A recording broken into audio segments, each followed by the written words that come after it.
আসসালামু আলাইকুম everyone, welcome back to my page Srabanti lifestyle. আজকে অনেকদিন পর আপনাদের জন্য নিয়ে এসেছি ছোট্ট একটি ব্লগ। আজ প্রায় 9 মাস পর আমার ভাইয়া সৌদি থেকে ছুটিতে দেশে এসেছে। এতদিন পর ওকে কাছে পাবো, এই এক্সাইটমেন্টটা ভাষায় বোঝানো যায় না। সকালে আমি আর আব্বু তাড়াতাড়ি রেডি হয়ে বের হয়ে যাই ভাইয়াকে এয়ারপোর্ট থেকে রিসিভ করতে। আগে শাহবাগ গিয়ে ফুল কিনলাম, তারপর সিএনজি নিয়ে এয়ারপোর্টের উদ্দেশ্যে রওনা দিলাম। ভোর 5টার দিকে ভাইয়ার ফ্লাইট ল্যান্ড করার কথা, তাই আমরা প্রায় 1 ঘন্টা আগে বের হয়েছিলাম।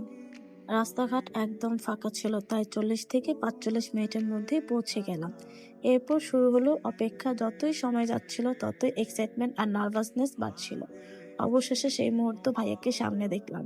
আলহামদুলিল্লাহ, ভাইয়াকে সামনে থেকে দেখে খুব শান্তি লাগছে। আব্বু তখন একদম ইমোশনাল হয়ে গিয়েছিলেন। ভাইয়াকে নিয়ে আমরা আবার বাসার উদ্দেশ্যে রওনা দিলাম। সিএনজিতে বসে কত গল্প, হাসি, মজা, মনে হচ্ছিল সময়টা যেন থেমে যায়। তারপর দেখি ভোর 5:30 থেকে তেলের লম্বা লাইন দেখে সত্যি অবাক লাগলো যে কি একটা অবস্থা বাংলাদেশে। তারপর ভাইয়া আর আমি দেশের পরিস্থিতি নিয়ে কথা বলতে বলতে বাসায় পৌঁছে গেলাম। বাসায় পৌঁছানোর পর আম্মু, ছোট বোন সবাই খুব ইমোশনাল হয়ে গেল।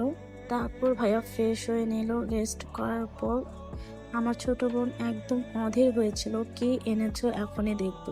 ভাইও ওর কথা শুনে সাথে সাথে ব্যাগ খুলে সবার জন্য আনা গিফট গুলো দিয়ে দিল। অনেক কিছুই এনেছে, সো এগুলো ভিডিওতে এতগুলো দেখা সম্ভব হচ্ছে না। দিন শেষে একটা কথাই মনে হচ্ছিল, ভাইয়া আমাদের কাছে ফিরেছে, এটাই সবচেয়ে বড় পাওয়া, আলহামদুলিল্লাহ। তারপর আম্মুর হাতের মজার মজার নেহারি আর রুটি দিয়ে সকালের নাস্তা করলাম। আজকের ব্লগটা এখানেই শেষ। ভালো লাগলে অবশ্যই লাইক, কমেন্ট, শেয়ার করবেন। আল্লাহ হাফেজ।